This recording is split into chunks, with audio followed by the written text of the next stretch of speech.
আসসালামু আলাইকুম প্রিয় শিক্ষার্থী বন্ধুরা, ওয়েলকাম করছি লার্ন উইথ রবি ইউটিউব চ্যানেলে। Hopefully get today degree third year English suggestion 2024। এবারে 2024 সালে তোমরা যারা ডিগ্রি থার্ড ইয়ারে ইংলিশ পরীক্ষা দিবা তোমাদেরকে জানাই আন্তরিক শুভেচ্ছা। তোমরা কি ডিগ্রি থার্ড ইয়ার ইংলিশ নিয়ে চিন্তিত রয়েছো? ডিয়ার স্টুডেন্ট, চিন্তার কোনো বিষয় না। আমি আজকের এই ক্লাসে তোমাদের এই ইংলিশের একটি পার্ট নিয়ে এসেছি, সেটা হলো রাইট ফর্ম অফ ভার্ব। আর এই রাইট ফর্ম অফ ভার্বের উপর আমি অলরেডি 1 থেকে 5টি ক্লাস দিয়েছি এই চ্যানেলে সিরিজ ওয়ারি। তো তোমরা যারা মিস করেছো অবশ্যই দেখে নেবা। আজকের এই 6 নম্বর ক্লাসটিতে খুবই ইম্পর্টেন্ট, কেননা আজকে এক ক্যাটাগরিতে আমি তোমাদেরকে দেখাবো যে তোমাদের পরীক্ষায় বা এক্সামে তোমাদের আইএনজি যুক্ত ভার্ব নিয়ে যত প্রকার কোশ্চেন যেভাবেই দেখ না কেন তোমরা ইজিলি অ্যান্সার করতে পারবা। এই কথাটা যদি তোমরা এখন হয়তো তোমাদের বিশ্বাস হচ্ছে না, কিন্তু ফুল ক্লাসটা যদি তোমরা দেখো তারপরে দেখবা যে আমার এই কথার সঙ্গে তোমার কথা মেলে কিনা। তো আমি এখন প্রথম থেকে যাব। তো তোমরা যারা নতুন অবশ্যই আমার চ্যানেলটিকে সাবস্ক্রাইব করবা। আমি সর্বপ্রথম তোমাদেরকে দেখাবো আমাদের যে কন্টিনিউয়াস টেন্স রয়েছে। তার মানে আমরা জানি যে কন্টিনিউয়াস টেন্স মানেই হচ্ছে আইএনজি যুক্ত। আমি 3 প্রকার টেন্স শুরুতে একটু তোমাদেরকে দেখে দিয়ে যাই, এরপরে আমি বিস্তারিত আলোচনা করতেছি। জাস্ট এখানেও কিছু তোমাদেরকে বুঝতে হবে। দেখো, প্রেজেন্ট কন্টিনিউয়াস টেন্স আমি তোমাদেরকে স্ট্রাকচার দিয়েছি, সাবজেক্ট প্লাস বি ভার্ব বসাতে হবে প্লাস আইএনজি যুক্ত প্লাস অবজেক্ট। এই প্রেজেন্ট কন্টিনিউয়াস টেন্সের বি ভার্ব হচ্ছে এম ইজ আর। আমি একটা এক্সাম্পল দিই। দেখো, আই এম প্লেয়িং ফুটবল, ঠিক আছে? I am playing football right now. দেখো, এটি বোঝা যাচ্ছে যে এটি প্রেজেন্ট কন্টিনিউয়াস টেন্স। এ কারণে আমরা এখানে কি বসিয়েছি? আইএনজি বসিয়েছি, ঠিক আছে? তেমনি পাস্ট কন্টিনিউয়াসটা দেখো, পাস্ট কন্টিনিউয়াস মানে অতীতের কিছু ঘটনা। এখানে স্ট্রাকচার আমি দিয়েছি subject plus be verb plus ING plus object. এখানে বি ভার্বটা কি? এখানে বি ভার্বটা পাস্টে হচ্ছে ওয়াজ ওয়্যার, ঠিক আছে? এক্সাম্পলে দেখো, এখানে ওয়াজ রয়েছে, তার মানে ওয়াজটা হচ্ছে পাস্টে। I was playing football when you arrive. তার মানে আমরা এই ভার্ব দেখেছিলাম যদি পাস্ট কন্টিনিউয়াস কেননা এই সেন্টেন্সে আইএনজি যুক্ত রয়েছে, আর আইএনজি যুক্ত থাকলেই এটা কন্টিনিউয়াস হয়, ঠিক আছে? সেটা প্রেজেন্ট পাস্ট ফিউচার যেটাই হোক কেন, প্রেজেন্ট পাস্ট ফিউচার আমরা বুঝবো সর্বপ্রথম ভার্ব দেখে। এরপর আইএনজি থাকলে ভার্বের মূল ভার্বের শেষে আইএনজি যুক্ত থাকলে আমরা বুঝবো যে এটি কন্টিনিউয়াস টেন্স, ঠিক আছে? এরপর আসি ফিউচার কন্টিনিউয়াস টেন্স।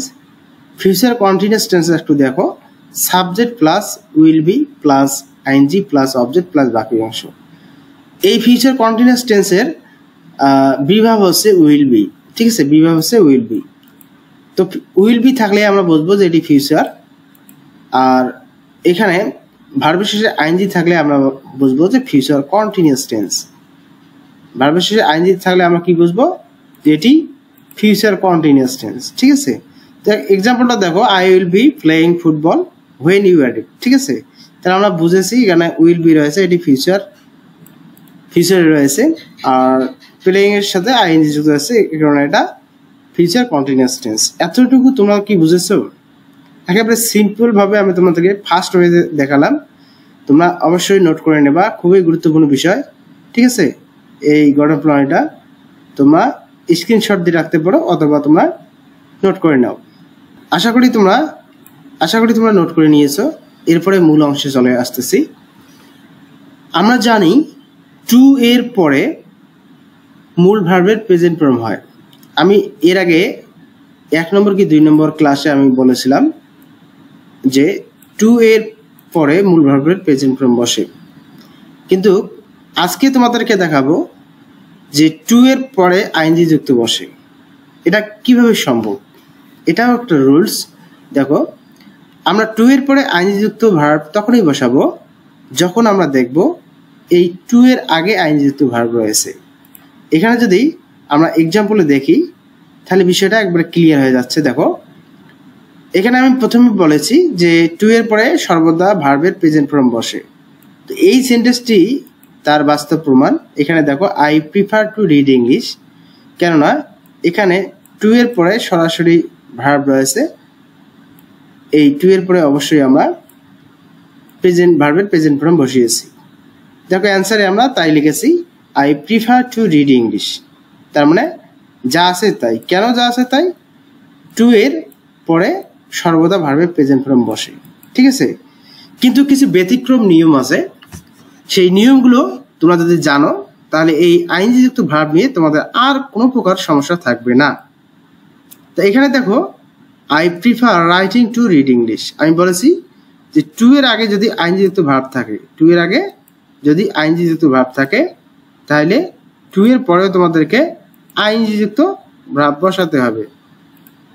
এখানে দেখো আই প্রিফার রাইটিং, তার মানে টু এর আগে আইনযুক্ত ভার্ব, চোখ বোঝে টু এর পরে তোমরা আইনযুক্ত ভার্ব বসাবা, চোখ বোঝে টু এর পরে আইনযুক্ত ভার্ব বসাবা। তো এখানে দেখো টু এর পরে আমরা আইনযুক্ত ভার্বটা বসিয়ে দিয়েছি।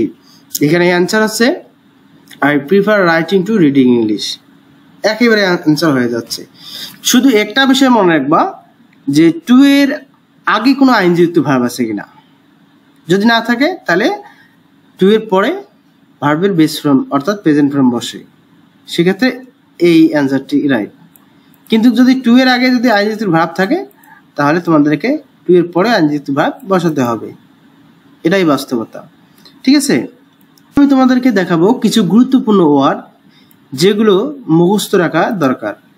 এই ওয়ার্ডগুলো যদি তোমরা মুখস্থ রাখতে পারো, জীবনে তোমাদের টু অথবা আইনযুক্ত নিয়ে তোমাদের কোনো প্রকার সমস্যাই থাকবে না, জীবনেই থাকবে না, কেননা এর বাইরে কোনো নিয়মেই তোমাদের পরীক্ষা আসবে না। তো এবার আমরা কিছু ওয়ার্ড বা শব্দ মনে রাখবো, ঠিক আছে। শব্দগুলো কি? যেমন আমি দিয়েছি with a view to, look forward to, object to, be use to, become use to, get use to, addicted to. এটি হলো টু যুক্ত ওয়ার্ড, ঠিক আছে। দেখো এখানে প্রত্যেকটি ওয়ার্ডের সাথে কিন্তু টু রয়েছে। আমি এর আগে কি বলেছিলাম যে টু এর পরে ভার্ব থাকলে ভার্বের বেস ফর্ম অর্থাৎ প্রেজেন্ট ফর্ম হয়, কিন্তু টু এর আগে যদি আইনযুক্ত ভার্ব থাকে তাহলে টু এর পরে আইনযুক্ত ভার্ব বসাতে হয়। কিন্তু এখানে দেখো এই যে ব্যতিক্রম নিয়ম, টু এর আগে কিন্তু আইনযুক্ত এখানে ভার্ব নেই, ঠিক আছে। তারপরে টু এর পরে কিন্তু আইনযুক্ত ভার্ব বসবে, ঠিক আছে। কেন বসবে? এই ওয়ার্ডগুলো থাকলেই টু এর পরে আইনযুক্ত ভার্ব বসবে, এইটা হচ্ছে ব্যতিক্রম। এই জন্য এই ওয়ার্ডগুলো তোমাদেরকে মুখস্থ রাখতে হবে, এর কোনো বিকল্প নেই। With a view to, look forward to, object to, be use to, become use to, get use to, addicted to. মুখস্থ করে দেখো হয়ে যাবে। আমার সঙ্গে সঙ্গে তোমরা বলো with a view to, look forward to, object to, be use to, become use to, get use to, addicted to. With a view to, look forward to, object to, be use to, become use to, get use to, addicted to. তার মানে two যুক্ত ভাব এগুলো তোমাদেরকে মুখস্থ করতে হবে, ঠিক আছে। এই ওয়ার্ডগুলো মুখস্থ করতে হবে। এরপরে দেখো আবার আরো কিছু ওয়ার্ড আছে, যেমন can not help, could not help, without, mind, art, my, your, her, his, ঠিক আছে। দেয়ার, যে কোনো নাউন বলতে নাম, যে কোনো নাম, যেমন রহিমস, করিমস, অথবা যে কোনো প্রিপোজিশন, ঠিক আছে। প্রিপোজিশন মনে রাখবে, যে কোনো প্রিপোজিশনের পর ভাব থাকলে আইনযুক্ত হবে, যে কোনো আর্টিকেলের পর ভাব থাকলে আইনযুক্ত হবে। এই মাত্র এই কটা রুলস, এই কটা ওয়ার্ড বা এই কটা নিয়ম তোমরা একেবারে পানির মতো মুখস্থ করে রাখবা। That's a. এই রুলসটা থেকে তোমাদের নেক্সটে তোমাদের জব পরীক্ষায় আসে, কোশ্চেন আসে, ঠিক আছে। ভাইবা তো দিতে পারে, তো ম্যাক্সিমাম জব পরীক্ষায় তোমাদের এই রুলসটা দিয়ে কোশ্চেন করে থাকে, ঠিক আছে। এই জন্য এটা মুখস্থ রাখতে হবে, ঠিক আছে। এখন আসো আমরা এক্সাম্পলে যাব। এই যে এতক্ষণ থেকে আমি নিয়মগুলো তোমাদেরকে দেখালাম, এর বাস্তবতা তোমরা কতটুকু শিখেছ বা শিখবে সেটা এই এক্সাম্পলের মাধ্যমে তোমাদেরকে স্পষ্ট করাবো, ঠিক আছে। তো এখানে দেখো আমি এক্সাম্পল দিয়েছি, আমি তোমাদেরকে 15টি সেন্টেন্স এখানে করাবো। আশা করি এই 15টি সেন্টেন্সের মধ্যে এবারে 2024 যদি পরীক্ষায় তোমাদের যারা দিবা অবশ্যই এখান থেকে কমন থাকবে, ঠিক আছে। এই 15টির মধ্যেই কমন থাকবে, তো প্র্যাকটিস করে নাও, ঠিক আছে। যেমন প্রথমে 1 নম্বর দিয়েছি, দেখো হি ইজ ইউজ টু। দেখো আমি প্রথমে বলেছি যে যদি তোমরা সেন্টেন্সের মধ্যে ইউজ টু দেখো, তাই এখানে ইউজ টু রয়েছে, আমরা কি দেখেছি ইউজ টু, সুতরাং আমরা ইউজ টু দেখেছি। এরপরে যে ভার্বটি রয়েছে এই ভার্বের সাথে আমরা আইএনজি যুক্ত করে দেবো, এই ভার্বটির শেষে আমরা কি করবো আইএনজি যুক্ত করে দেবো। তো এখানে কি হবে অ্যান্সার হবে, দেখো ভার্বের শেষে যদি আমরা আইএনজি যুক্ত করে দেই তাহলে অ্যান্সার হচ্ছে HINGING, সিঙ্গিং, সিঙ্গিং মনে রাখবা, অ্যান্সার হবে সিঙ্গিং, ঠিক আছে। এরপরে দেখো he came with a view to see the boy, এই সেন্টেন্সের মধ্যে লক্ষ্য করতেছি উইথ এ ভিউ টু, এই সেন্টেন্সের মধ্যে কি আছে উইথ এ ভিউ টু রয়েছে। তো উইথ এ ভিউ টু থাকলে কি হবে, এরপরে যে ভার্বটি থাকবে এই ভার্বের শেষে আইএনজি হবে। তো আমরা এখানে যদি অ্যান্সার করি সি থেকে কি হয় সিং হয়, সি থেকে সিং। এরপরে দেখো he is interested on right, দেখো আমি বলেছি যে কোনো সেন্টেন্সে যদি দেখো প্রিপোজিশন রয়েছে আর প্রিপোজিশনের পরে যদি কোনো ভার্ব রয়েছে তাহলে ওই ভার্বটির শেষে সর্বদা কি হয় আইএনজি যুক্ত হয়। তো আমরা এখানে কি করব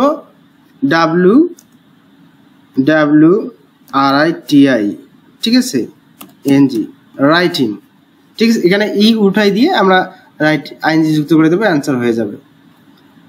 এরপরে দেখো would you mind open the door, দেখো আমি বলেছি যদি কোনো বাক্যের মধ্যে তোমরা যদি লক্ষ্য করো উড ইউ মাইন্ড, তার মানে মাইন্ড কথাটা রয়েছে, আর এই মাইন্ড কথাটা থাকলে তোমাদেরকে কি করতে হবে মাইন্ডের পর যে ভার্বটি থাকবে সেই ভার্বের শেষে কি করতে হবে আইএনজি যোগ করতে হবে। তো আমরা এখানে কি করব, যেহেতু এখানে ওপেন রয়েছে সুতরাং আমরা কি করব ওপেনিং অর্থাৎ আইএনজি যুক্ত করে দেবো, আমাদের অ্যান্সারটি হয়ে যাবে। কেমন? এরপর 5 নম্বরে দেখো I prefer writing to read English. এখন দেখো আমি তোমাদেরকে কিছুক্ষণ আগে বলেছি টু এর আগে যদি আইএনজি যুক্ত ভার্ব থাকে সাধারণত টু এর পরে ভার্বের বেস ফর্ম বসে বা প্রেজেন্ট ফর্ম বসে, কিন্তু আমরা যদি লক্ষ্য করি টু এর আগে আইএনজি যুক্ত ভার্ব থাকলে আমাদেরকে টু এর পরেও আইএনজি যুক্ত ভার্ব বসাতে হয়। তো আমরা এই জন্য কি করব টু এর পরে আইএনজি যুক্ত ভার্ব বসাবো, তাহলে এখানে হচ্ছে অ্যান্সার রিডিং, ঠিক আছে, অ্যান্সার হচ্ছে রিডিং। এরপরে দেখো I look forward to receive from you, এখানে দেখো কি পাচ্ছি এখানে কি রয়েছে লুক ফরওয়ার্ড টু, এই সেন্টেন্সে কি রয়েছে লুক ফরওয়ার্ড টু, আর এই লুক ফরওয়ার্ড টু থাকার কারণে আমরা পরে যে ভার্বটি পাবো এই ভার্বটি শেষে আমরা কি করব আইএনজি যুক্ত করব। তো এখানে অ্যান্সার তাহলে কি করা যায় দেখো অ্যান্সার হওয়া যায় রিসিভিং, আর CEIVING রিসিভিং, রিসিভিং। এরপরে দেখো 7 নম্বরটা তোমরা অবশ্যই ট্রাই করো, তোমরা অবশ্যই কোশ্চেনগুলো প্রত্যেকটি কোশ্চেন নোট করে রাখো, ঠিক আছে, এটা খুবই ইম্পর্টেন্ট। তোমরা যদি মনে করো তাহলে তোমাদের কাছে ইম্পর্টেন্ট, যদি না করো তাহলে করার কিছু নাই, ঠিক আছে। আমি বলতেছি এটা ইম্পর্টেন্ট, নোট করে রাখো, কাজে দেবে নেক্সট লাইফ। এখানে দেখো people should be conscious of provident, people should be conscious of provident. আমি কি বলেছি যে কোনো ভার্বের আগে যদি অফ থাকে, দেখো এখানে কি রয়েছে অফ রয়েছে, অফটা কি প্রিপোজিশন, তো প্রিপোজিশন থাকলেই এরপরে ভার্বের শেষে আইএনজি যুক্ত হয়, এটা তো আমি বলেই দিয়েছি, ঠিক আছে। তো এখানে আমরা কি করব